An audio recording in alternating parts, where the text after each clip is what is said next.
ये कहानी 1984 कर्नाटक के एक छोटे से शहर की है। शहर में कई दिनों से काफी हलचल मची हुई थी।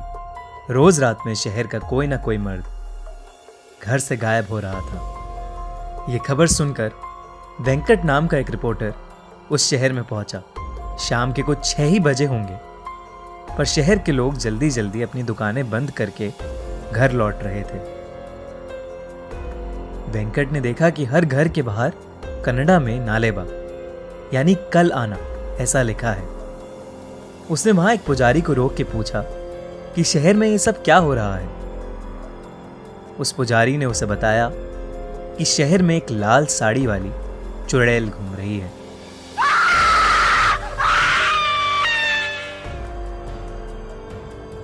वो रोज रात में घर घर जाके जोर से दरवाजा खटखटाती है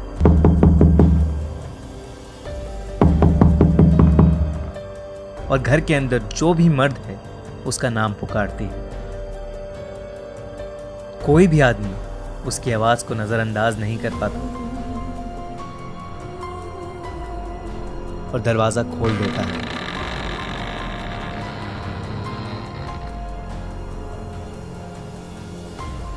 कहते हैं वो चुड़ैल उसे अपने वश में करके कहीं दूर ले जाती है और मार देती है। इसीलिए शहर के लोगों ने उससे बचने के लिए घर के बाहर नालेबा लिखना शुरू किया, जिसे पढ़ के वो आज नहीं बल्कि कल आए और यही सिलसिला जारी रहे। इतना कहकर वो पुजारी जल्दी जल्दी अपने घर के रास्ते चला गया। वेंकट को कल के अखबार के लिए अच्छी कहानी तो मिल गई, पर कुछ ही दूर जाते ही उसका स्कूटर पंक्चर हो गया। अंधेरा हो चुका था और सब लोग अपने घर के अंदर जा चुके थे। अचानक से वेंकट को लगा कि उसके आसपास कोई है, तो वो स्कूटर लिए तेजी से आगे चलने लगा। किसी ने बहुत ही मधुर आवाज में उसका नाम पुकारा, वेंकट, वेंकट। वेंकट ने जैसे ही स्कूटर के शीशे की ओर देखा, वो स्कूटर वहीं छोड़ के बहुत तेजी से आगे भागा। वो एक छोटे से मकान में जाके छिप गया और दरवाजा अंदर से कस के बंद कर लिया। दरवाजे पर जोर जोर से खटखट होने लगी और उसे अजीबो गरीब आवाजें सुनाई देने लगी। वेंकट बुरी तरह डरा हुआ था। कुछ देर बाद जब सारी आवाजें शांत हुई तो उसने बहुत हिम्मत करके दरवाजा खोला।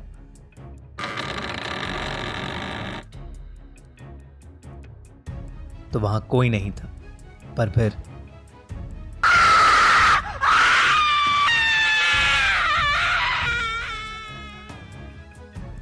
सुबह हुई तो वेंकट उसी घर में बेहोशी की हालत में पड़ा मिला। वो दिन था और आज का दिन है। वेंकट को कभी समझ नहीं आया कि उस रात उसके साथ क्या हुआ। शहर के लोगों ने कहा कि वो उस शहर का नहीं है, शायद इसीलिए बच गया। कुछ महीनों बाद उस चुड़ैल का कोई किस्सा सुनने में नहीं आया। आज भी उस शहर के लोगों ने अपने घर के बाहर नालेबा यानी कल आना ऐसा लिखा है। फिल्म स्त्री इसी सच्ची कहानी पर आधारित है।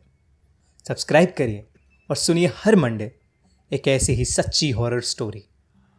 और अगर आपके पास भी कोई ऐसी ही कहानी या अनुभव है तो कमेंट्स में ज़रूर लिखें, क्योंकि अब हर मंडे खूनी मंडे।